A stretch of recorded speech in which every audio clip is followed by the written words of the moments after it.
Bere thuolo mar the public kata oganda e gima sani dhi mbele ni. Sama abedo revoked, an nyathi ng'ato, an owad gi ng'ato, an gi nyamino moro bende oko kachacha. The economic impact is massive.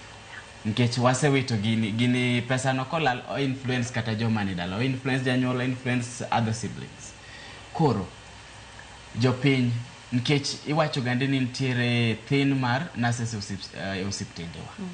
To magi joma are already qualified. Monengo bedni dhi chiwo thieth oko kacha to the public. It's a service to humanity.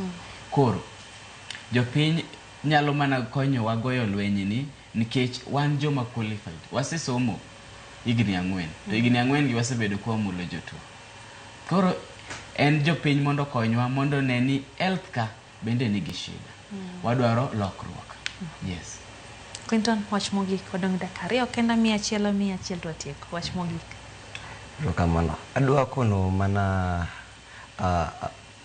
Honorable Duale, CS of Health. You can't solve a problem by creating another problem. We only wanted justice to be served. All eligible interns to be posted.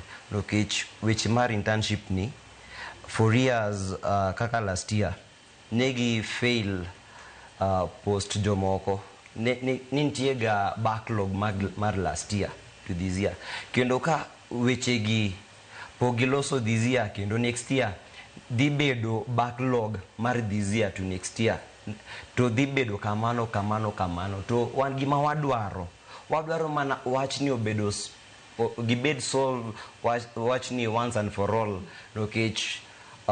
We are not fighting just for ourselves.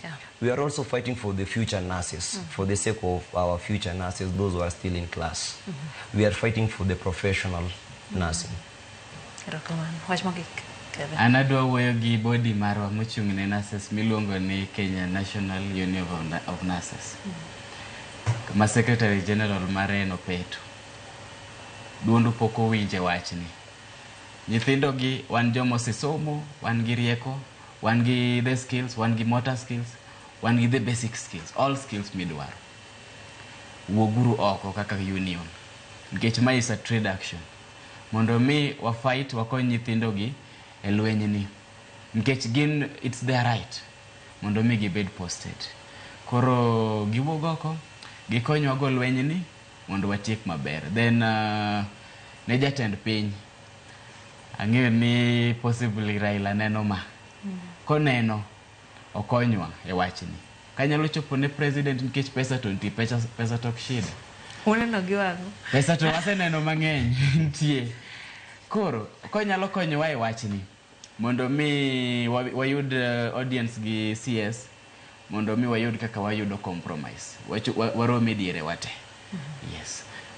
Koro mgajiwa mwana kanya na Abang Kevin kachele Clinton okelo. Giwacho ni ranyisi mara